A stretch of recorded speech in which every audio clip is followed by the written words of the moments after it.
Olá, gente! Meu nome é Ravani, eu sou professora de Sociologia do Vestibular Cidadão já há 3 anos e eu vim aqui trazer para vocês um conteúdo que cai no Enem, que é importante a gente estudar, que é justamente o surgimento da Sociologia, né? Esse nosso primeiro conteúdo do curso, nesse formato mais adaptado ao meio digital por conta da quarentena.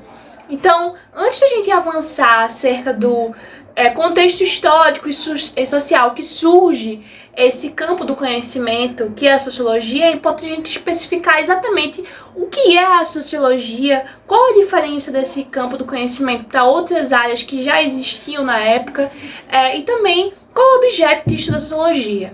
Primeiro, começando pelo objeto de estudo, como o nome já diz, a sociologia estuda a sociedade, né? A sociabilidade, as formas de poder que existem na sociedade, mas a sociedade como um todo é o seu principal objeto de estudo. É por isso que ela também é dividida em alguns ramos. Então a gente pode estudar especificamente a antropologia, que está mais preocupada com os aspectos culturais da sociedade. A gente pode estudar a política, que é justamente as formas de poder. A gente pode estudar as ciências sociais propriamente ditas, que é justamente a sociedade em seu conjunto.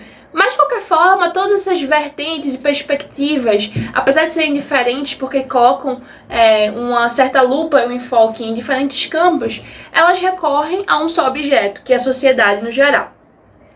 Como a ciência, é importante que a gente entenda que a sociologia como uma ciência humana, ela tem um método específico, um método de investigação e um método científico, certo? De observação, para você conseguir adquirir o seu conhecimento. É claro que esse método ele sofre alterações ao decorrer dos anos. Quando a sociologia surge lá no século XIX, ela tinha um paradigma que é completamente diferente do que a gente tem hoje.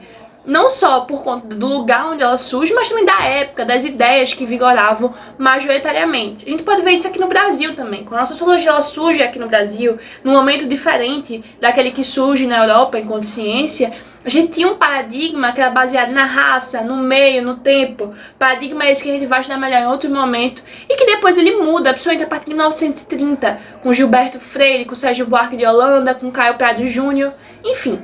Isso só para contar que a sociologia, como a ciência, ela tem um método, mas a sociologia também é um discurso, também é uma narrativa criada pelas pessoas. Então ela sofre modificações e sofre influência.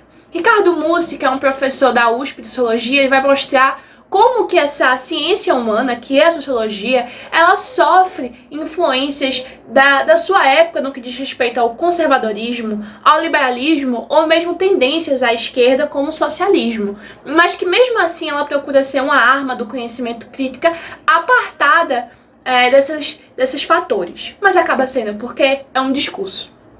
A partir daí, então, entendendo que a sociologia é uma ciência, portanto tem um método, mas é uma ciência humana, e sofreu essa variação no que diz respeito ao seu método ao decorrer dos anos e dos autores, enfim, que a pensam e a formulam, a gente pode também chegar a entender que a sociologia ela tem um contexto histórico específico e que vai surgir, e isso vai influenciar enormemente nas suas primeiras formulações, que a gente chama de positivismo, nas primeiras formulações. E a gente vai estudar depois também o positivismo. Antes disso, só uma coisa que é muito importante. Enquanto ciência, ela vai surgir no século XIX, mas não quer dizer que não existisse antes outras ferramentas do conhecimento para se falar acerca da sociedade. Isso existia. A filosofia social, como é o nome que a gente dá, já existia muito antes. Você pode pegar Platão, por exemplo, que já falava sobre como a sociedade deveria ser, etc. Mas as formulações, enquanto filosofia, não são ciência de observação como se propõe a sociologia, certo? É uma coisa muito diferente. Você falar sobre como deveria ser a sociedade de uma perspectiva idealista ou coisa do tipo é muito diferente de você estudar cientificamente a sociedade. Uma coisa é falar, a sociedade deveria ser igualitária e justa, a sociedade deveria ser governada pelos sábios. Outra coisa é eu pegar a sociedade como ela se apresenta para mim hoje ou no passado e estudá-la cientificamente através de um método de observação, um método científico específico. São coisas distintas. A filosofia social existia antes, a sociologia não. Então, qual é o contexto que surge a sociologia? Ou melhor dizendo, qual a necessidade que faz com que certos autoras tiveram que parar seu tempo, por assim dizer, e começar a formular teorias acerca da sociedade, né? Porque a verdade é que essas coisas só surgem através de necessidades concretas, com necessidades materiais. E quais são essas necessidades materiais e concretas? A gente vai dizer que a sociologia ela surge num contexto das revoluções burguesas, porque essas revoluções elas promovem diferenças na sociedade, no modo de pensar, no modo de se vestir, no modo de proceder à política, no modo econômico, tudo isso, no modo religioso.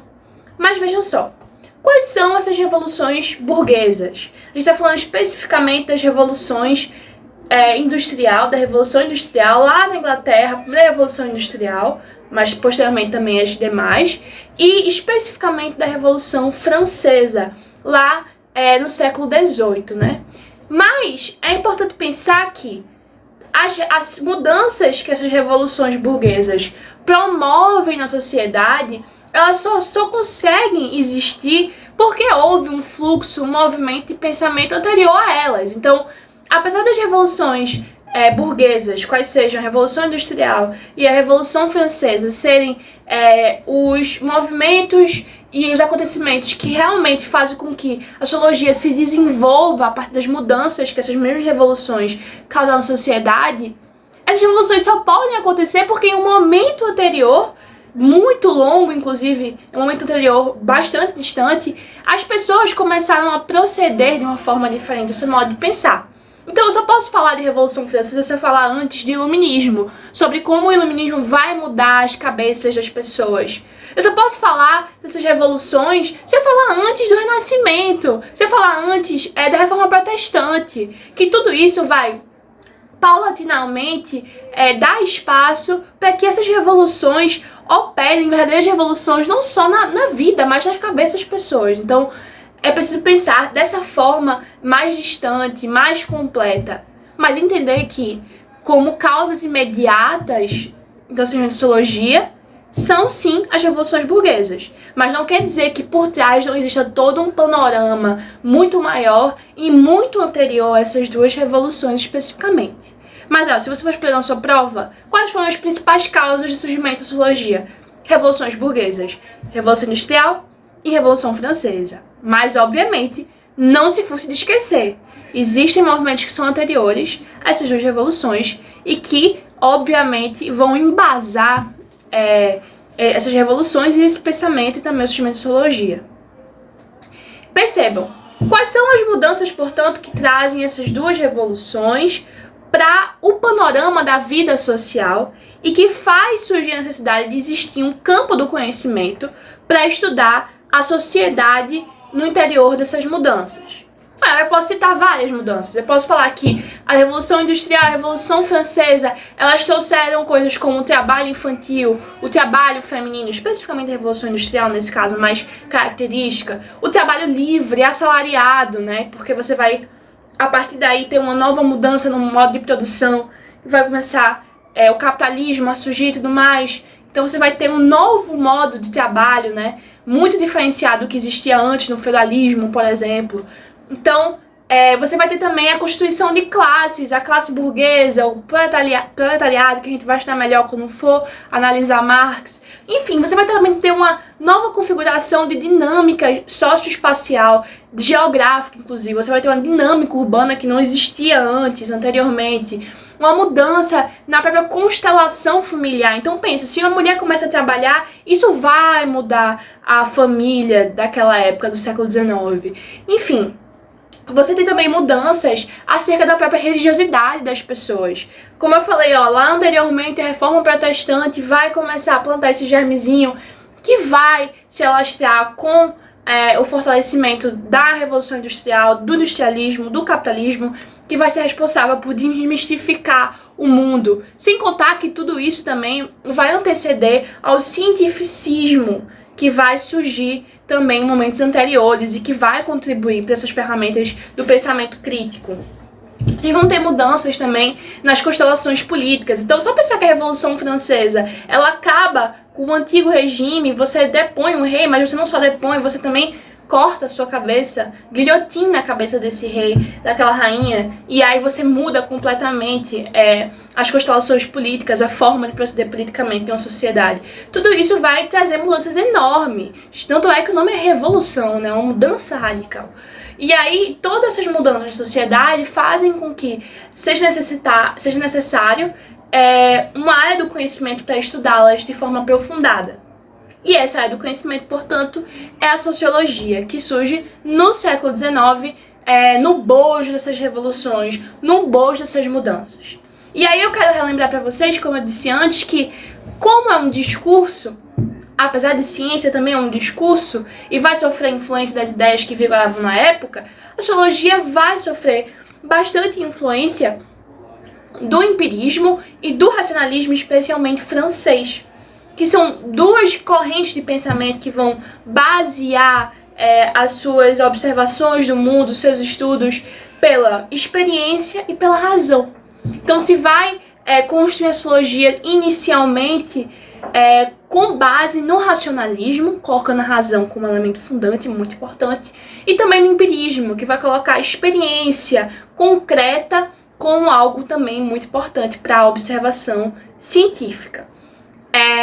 Tudo isso vai culminar na que a gente chama da primeira fase da sociologia, que é chamada de positivismo, que vai ter como seu principal expoente Augusto Comte, considerado por muitos como o pai da sociologia.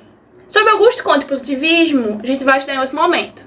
Mas, só para poder fechar direitinho essa aula, percebam, sociologia é diferente da psicologia, da história, da filosofia social. E ela surge enquanto uma ciência no século XIX. Como ciência, ela também é um discurso, ou melhor dizendo, apesar de ciência, também é um discurso, então ela sofre modificações com o tempo. E, inicialmente, ela vai surgir no bojo dessas revoluções burguesas, que é a Revolução Industrial e também a Revolução Francesa, e vai ter influência das áreas do conhecimento que mais vigoravam, das perspectivas, por assim dizer, quais sejam o empirismo e o racionalismo, especialmente francês.